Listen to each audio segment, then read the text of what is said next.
Well, hi there, old friends. Happy to have you back on the back porch for another session of Back Porch Forestry. These are non-formal sessions, and they've been created to provide general education on the topics of trees and forests and forest management. Naturally, I can't cover everything in detail, but I try to provide enough general information to instill some confidence and then to carry you to the next level, maybe as you're working with a professional. So they are 30-30s, roughly 30 slides in about 30 minutes or less. And today's topic is a good one for the back porch. So I encourage you to get out your notepad and sharpen your pencil and take a seat at the table as we dive into another session of back porch forestry.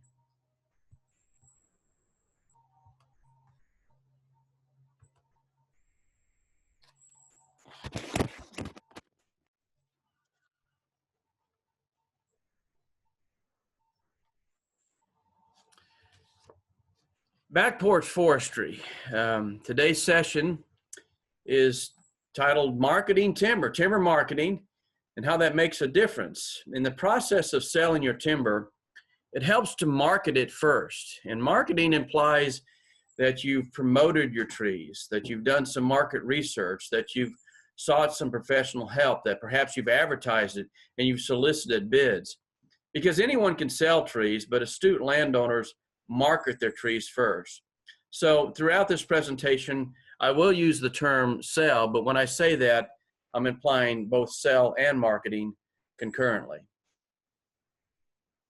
So a quick outline of what we're going to be covering on the back porch is first, how it's important to seek professional help, to have a plan. If you're going to sell your trees, it's important that you have a plan, not only on the process for selling them, but a plan for your entire forest for the future, how you intend to manage it. Identify your boundaries. Can't stress this enough before you sell your trees. You need to make sure that you're indeed selling your trees and not somebody else's. Inventory and appraise the trees, so your forester will conduct an inventory and provide an appraisal for you. We'll talk about that, as well as the need to solicit bids, who you should be advertising your trees to encourage them to bid. And then prepare a contract, a proper contract, monitor the logging as it is being conducted. And then finally, I'll say a word or two on taxes as well. So we begin with seeking professional help. Seek advice from professional foresters, and perhaps several. And I encourage you to probably have at least 2 to 3 foresters out to your property to educate yourself on their services, what they can do for you, and just to get different opinions on your trees and how it should be managed. And to try to find professional foresters, it's good just to begin by contacting either your local county extension agent, whether it's in Tennessee or whatever state you might be living in. And then, of course, each state has a division of forestry or a Department of Natural Resources that can provide assistance to and provide you lists of professional foresters. So here's a good place to start to find foresters. Now, briefly, the different types of foresters. I've mentioned the state area forester. These are foresters that work for your state agency. Their assistance is free. Their advice is impartial, and so they can inspect your property and give you advice on whether or not your standard timber is ready to sell, or if it needs another 10 or 15 years down the road before it's ready. And they can just provide general overall advice on the types of trees that might be sold and why. They also might refer you on to consulting foresters or industry foresters. Consulting foresters are self-employed. These are people that work for you. So because they work for you, their loyalty is to you. They represent you in the sale of the trees, much like a realtor might represent you in the sale of a house. And typically they work on a fee or a commission basis, and that is negotiable between the two of you. And then, of course, there are industry foresters too. These foresters work for the timber industry. Their primary job typically is to procure logs or wood for the mill, but they provide forest management assistance too in the process. So these are the 3 types of foresters typically that you will be working with when it's time to sell your trees. Well, your forester is going to help you develop some type of a plan, whether it's an informal one or very formal one, but it's important that you establish your goals. Why do you own the land? Why do you own it? Is it, of course, you're selling trees, so there's income objective there, but investment, wildlife, aesthetics, recreation, watershed protection, all these things play into it too. As I've worked with landowners through the years, typically they'll say, well, all these are my objectives, and that's pretty common. But all of this should be summarized in a forest stewardship plan. Again, that could be informal, but the more formal it becomes, that plan then can also qualify you for cost share programs through both the federal and state governments. So you might want to go the full route and get a very detailed forest stewardship plan, something that can be passed down through the generations to your heirs, and they can pick up where you left off as you manage your land. But establish your goals and have a plan developed. Well, assuming you've done that and you're advancing toward the process of selling some trees, it's very important that before you begin selecting trees for sale and certainly logging them, you've got to identify your property boundaries and mark them very, very clearly. And this is something that I encourage landowners to do on a regular basis. Perhaps every 3 to 5 years, you need to be going back out there and repainting your property boundaries, not only for your benefit, but for the neighbors' benefits too, so that they don't sell your trees. So when you're establishing the property boundary, of course, you can look at deeds, you can talk to neighbors. Your forester will be experienced in this, and you might initially mark it with some ribbon, just kind of a tentative or temporary property boundary. And then once you're satisfied that is the boundary, then you can do something more permanent, such as using high visibility paint that needs to be perhaps repainted periodically. You might want to go the process of developing signs as well. Many states have a purple paint law, so you might want to paint it with purple paint, and that indicates that no trespassing is allowed on your property. So identify and mark your property boundaries.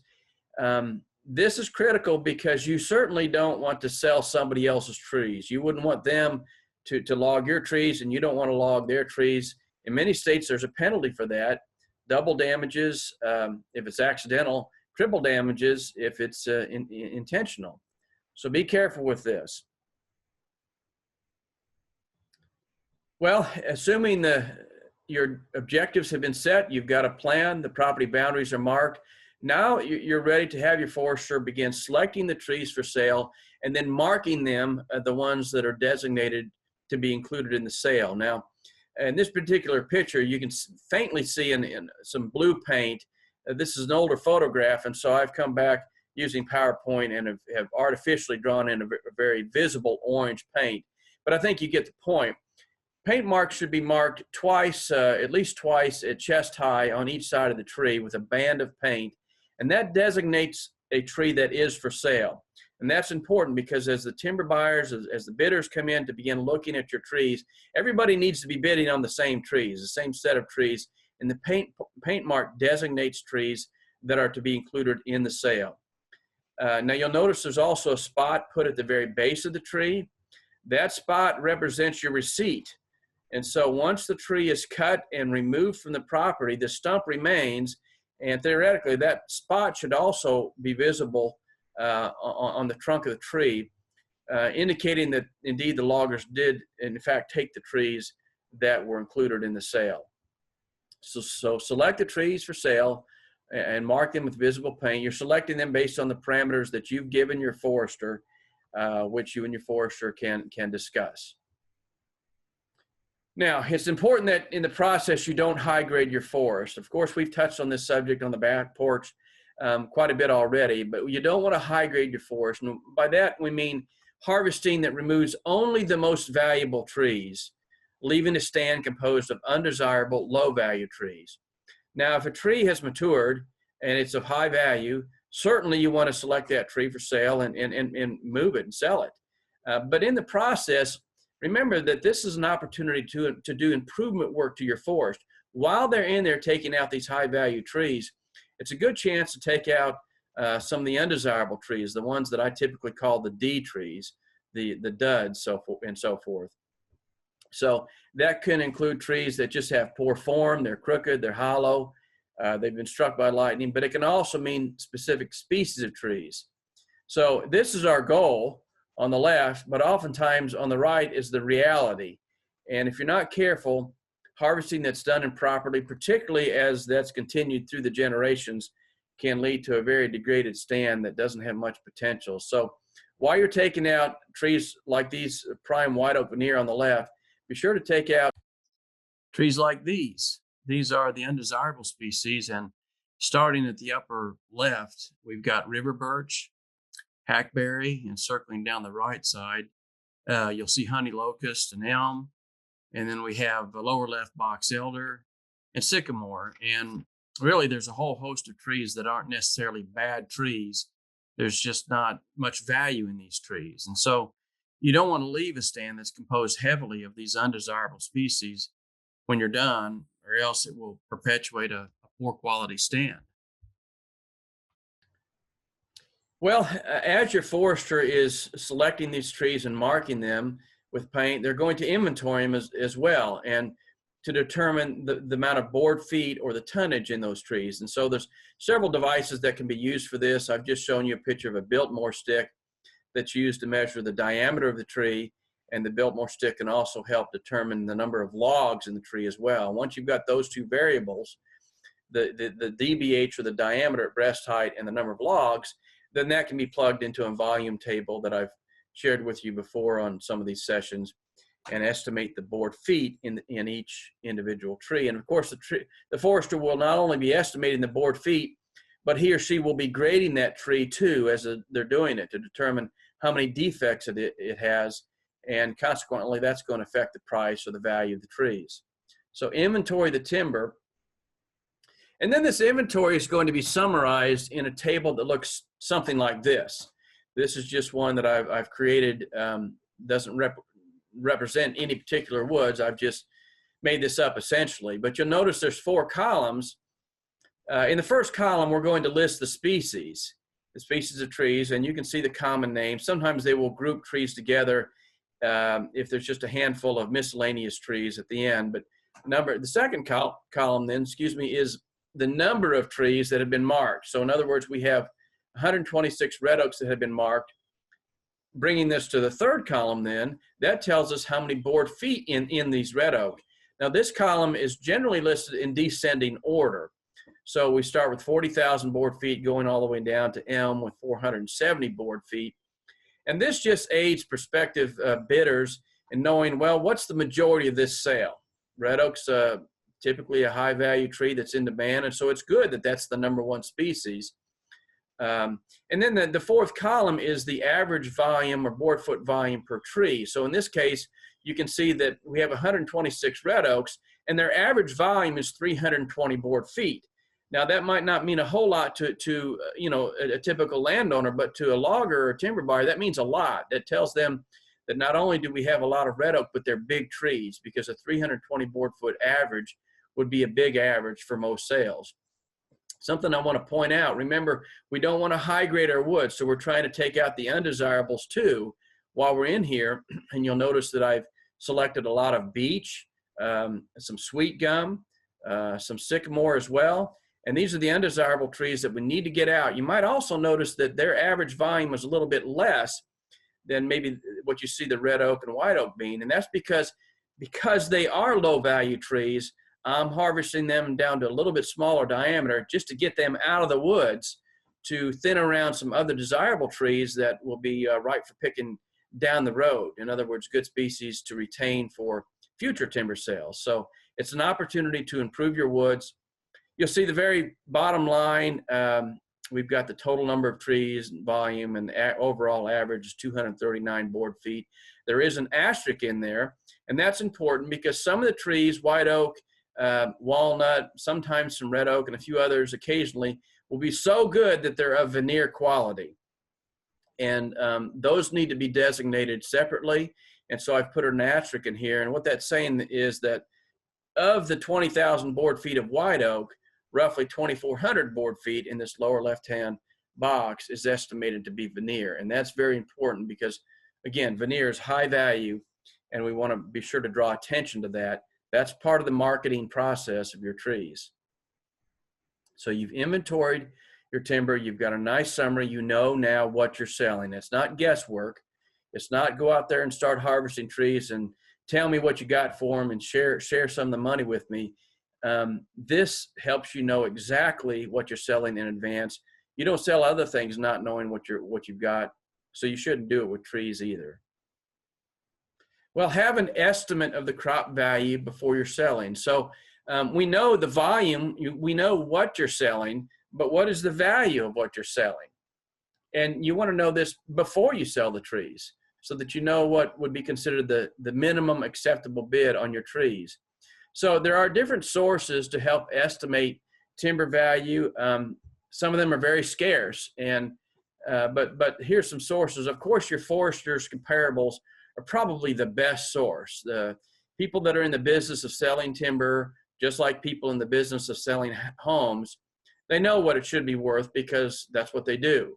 And so your foresters' comparables are probably the best thing, the best reference that you can have. But sawmills also give their own price lists of what they are currently paying for various species of various grades, of various lengths and sizes and so forth. But remember, this would be the delivered log price. So it's not the stumpage price, what you would get, but it's the delivered log price once it reaches the mill. And then a couple other sources there are some forest product bulletins that are out there. Sometimes the state agencies will survey mills and try to come up with some averages and provide that. They're far and few between. And then, of course, there's lumber market reports, too, that are also out there. But understand that this is the lumber. And so in order to arrive at the lumber value, you've got to back it all the way. Well, you've got your stumpage price and then the delivered log price and then the lumber value once it's been processed. So as you can imagine, there's a lot of value added in that. So look at it this way, kind of to summarize or reiterate what I'm trying to get across. Stumpage price is the value of the tree while it is still standing. So it's the value of that tree to you, the landowner. That's stumpage price. The delivered log price is the value of the logs once they've reached the mill gate. So as you can imagine, there's value added. A logger has to be paid to cut the tree down. That log has to be drug or skidded through the woods. That's a cost that has to be factored in. And then, of course, there's trucking as well. And so the value of it naturally is going to increase until such point that you get the lumber price, which is the value of the sawn lumber. So value increases as the tree works its way through the production process. So how much is that tree worth? The answer to that is it depends. I've run into many landowners through the years, and they say, well, Bob sold his timber for $150,000. I've got just as many acres. Mine ought to be worth the same. And you go out and inspect the property and you realize, no, they're not even comparable. And so what causes differences in what a tree is worth and indeed a forest stand is worth? Well, let's assume that we've got a tree that measures 22 inches in diameter at breast height, or DBH, and that tree has two 16-foot logs in it that are usable. So using the Doyle scale, that tree would have 280 board feet in it. The Doyle tree scale tells us that tree would have about 280 board feet in it. So if we were to take that tree and pretend or divide it into a number of different species and a number of different grades, what would happen to the value of that tree? Well, let's take a look at that. Let's assign it to various options. How much is that tree worth? Remember, it's a tree that has 280 board feet in it, 22 inches with two 16-foot logs. And what I've got here is just an example of various species with various grades. I want to point out that these values are not current and they really don't mean a lot. They're just representative. And I think it can show you what can happen with various species, because this table is something I prepared many years ago. And so the prices aren't relevant today, but the point can still be made. Let's say that tree is a hackberry tree. It has 280 board feet in it. That tree would be worth $8 to you, standing $8. And that's largely because nobody wants hackberry. And some would say, well, why would I sell an $8 tree? And my response to that is, why wouldn't you sell an $8 tree? Let's try to get that tree out of the woods. It's an undesirable species. We can leave it 15 years and it'll be worth $9. So that's a good reason to get rid of it. But let's say that we've got a poplar tree. So try to picture this tree. They're all the same size, but in this case, it's a poplar. And the grade number 2 poplar, so consider that kind of an average quality. It has some knots on it, but it's got some clean lumber too. That'd be worth around $22. But a little bit better poplar, grade number 1 poplar, would be worth $58.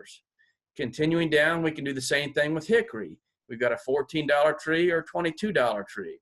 White oak prices, I've added a grade 3, which would be really poor quality, and it comes in at $28 versus a number 1 grade 1 white oak is $246. We can do the same thing with red oak, although ranging from $28 to $115. And then I've thrown in a white oak veneer tree that comes in at $318. And I've seen individual white oak veneer trees be worth over $1,000. So this isn't that great of a white oak tree, veneer tree, but it's an example. Now, here's the point that I want to make here is that price really varies, and understand that in this case, it takes 40 hackberry trees to equal 1 white oak veneer tree. So if we're trying to manage forests for the future and in a sustainable manner that continues to provide revenue for landowners and provide all the other many amenities that a forest only can provide, why would we want to be growing trees that are worth $8 when we can be growing trees worth $318? Landowners more apt to keep their forest forested if they're able to sell $300 trees versus $8 trees. So how much is that tree worth? It really depends. Well, not all tracts of timber are equal. I've given the example of one landowner that had a tract worth $150,000 and the other one might only be worth $20,000. Why is that? What affects the value of standing timber? There's a number of variables, and I want to just go over some with you today. These are factors affecting stumpage price, and we'll go through each one of these lines individually. I begin with line number 1, and that's timber size. So that's the size of the tree. I've already alluded to that. Big trees, big trees bring big bucks, and that comes down to production. Basically, if a logger has a choice between pulling 1 large tree out or dragging 5 smaller trees out, naturally they're going to prefer the bigger tree. It helps their production, helps their revenue, so that tree is going to be worth more to you too. And likewise, all the way up the production chain, the truck driver is going to like it, and even the mill operator prefers to be working with bigger logs or bigger trees.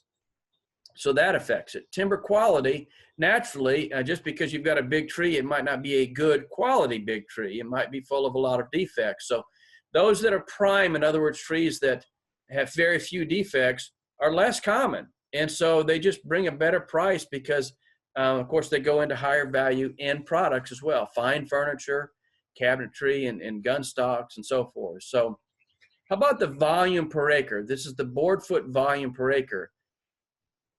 As you can imagine, the higher volume that your sale has per acre, the higher price in general it's going to bring. That again comes down to production, because if a logger has to hunt and peck around to try to find individual trees, or if they could just keep logging through and finding a lot of high volume in a small amount of area, that helps their production, and you will be the beneficiary of that as well.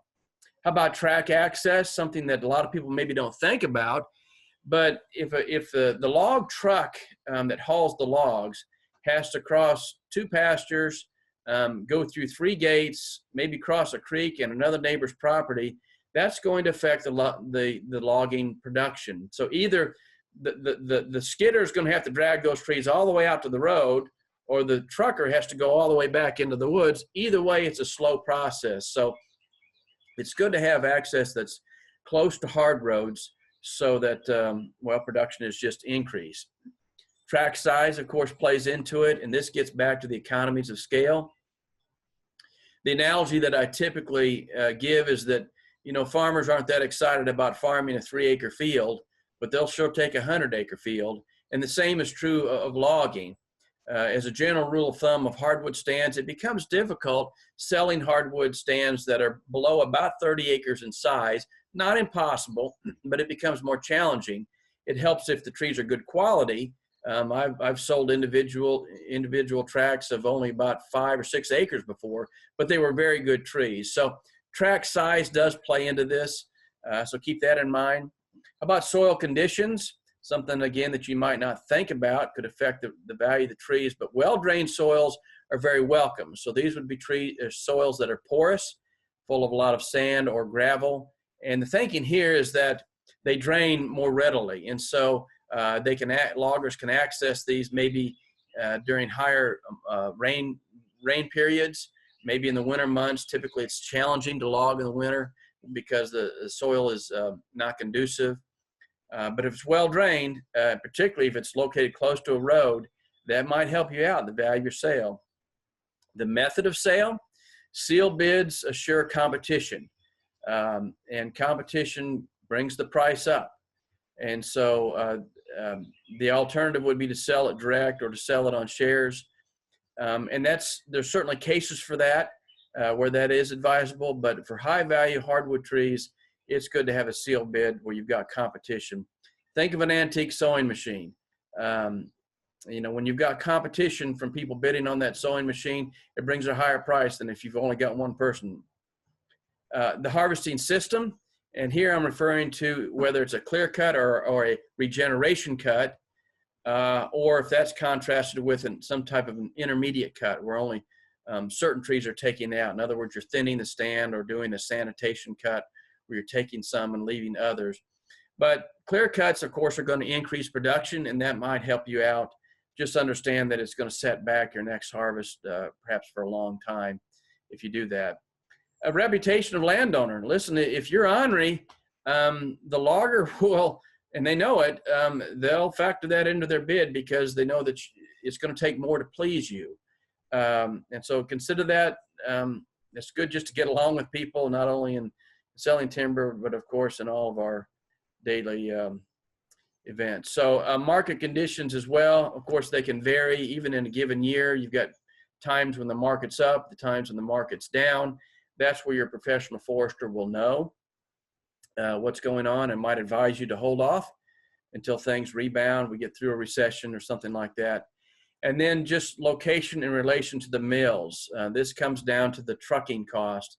So if you're within 30 miles of several mills, that's certainly preferable than being 60 miles from one mill.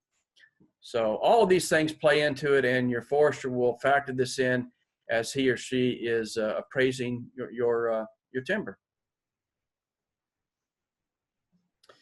Of course, then you want to advertise and solicit you're going to solicit bids. And so you're going to be advertising, sending sale notices. In other words, your forester is going to develop a sale prospectus, and that will be mailed out or emailed out to a number of sources. Of course, we want to advertise it to loggers. All states that I know of have some type of a master logger program. So this shows that these loggers have been trained in best management practices and other things. And so, of course, it's good to include them. Ultimately, they're the ones that are going to be extracting the trees anyway, harvesting them. We want to advertise to timber buyers and brokers. Timber buyers might be working for a logging company or a sawmill, and their job is to procure logs, and so we want to include them. Brokers are folks, they're not real common, but they may buy your trees and then turn around and resell them. And if there are brokers in your area, sometimes they can broker to a number of different venues and get a higher price, so include them. Of course, the sawmills want to be notified. Sometimes the sawmills will work through a logger to help purchase the trees. Sometimes they'll just step up and buy the trees themselves just because they want to make sure they're going to get those trees for their mill for whatever reason. Of course, pulpwood mills, if there's pulpwood included in the sale, and then veneer buyers too, because much like the sawmills, the veneer buyers will work with loggers.